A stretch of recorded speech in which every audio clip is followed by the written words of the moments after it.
straight to the basement where the real common room was. I didn't bother pulling my earbuds out. Killing in the Name by Rage Against the Machine played at maximum volume, drowning out everything else. The basement was fairly empty, with all the parties on campus keeping the frat bros warm and occupied. Riley and Cameron were on the far sofa, playing their nerdy game, and Sebastian and Avery were rocking the soccer table in a fierce battle. I nodded at them all when heads turned and greetings were said. My anger was such that speaking at all risked me lashing out, and I reined that in as much as I could. Instead, I marched to the fridge and grabbed a can of beer, then plopped down into an armchair far from anyone else for a few moments of venting. My playlist moved on, and AC/DC's Back in Black filled my skull with its good old-fashioned hard rock. I sipped my beer and closed my eyes until a hand touched my shoulder. I looked up. Avery stood still, waiting. His eyebrows were in a flat line over his gray eyes. His lips pressed together appeared even sharper than they naturally were. I pulled one earbud out and held it 2 inches away from my ear. The song was nearing the best part. "Huh?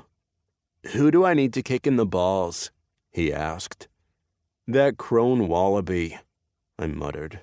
"Tisk." Avery lowered himself to the very edge of the other armchair, spread his legs wide, and set his elbows on his knees. He shook his head. "That'll be complicated." "You think? Unless you're flunking biology, you shouldn't even try going after her balls." I brought the can to my lips and swigged more beer.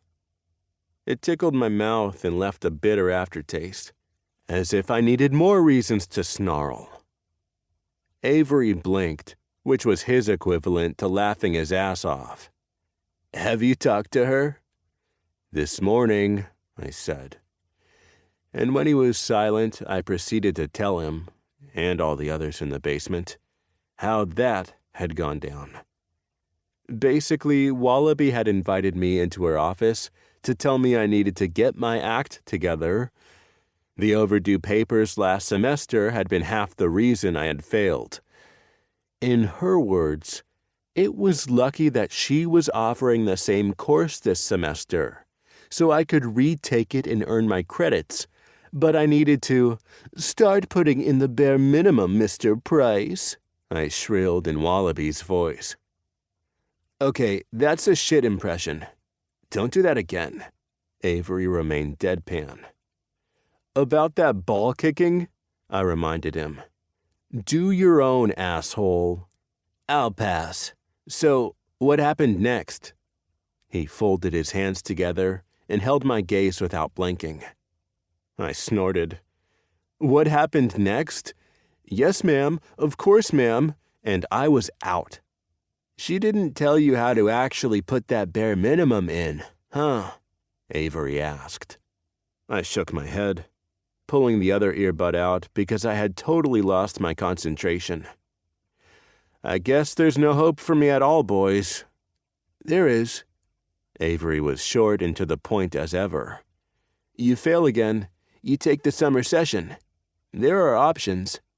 "Seriously, dude, if I fail twice, the summer session will be a nice epilogue that changes nothing." As I said this, Riley twisted on the sofa to face me better. "Have you tried getting in touch with Noah?" he asked. I let out a strangled laugh. "Have I tried? Everyone I talked to said he was booked until the 24th century. People are literally scheduling which courses they expect to fail before they're even admitted, then getting in touch with him. I got as far as talking to Matt Hughes, Noah's best friend, and he told me I was way too late. Besides, Noah's coaching nerds for competitions most of the time." "Did you actually see the guy?" Riley asked. "Do you know how to make him see me?" I returned flatly. "You're doing the thing, buddy," Avery said.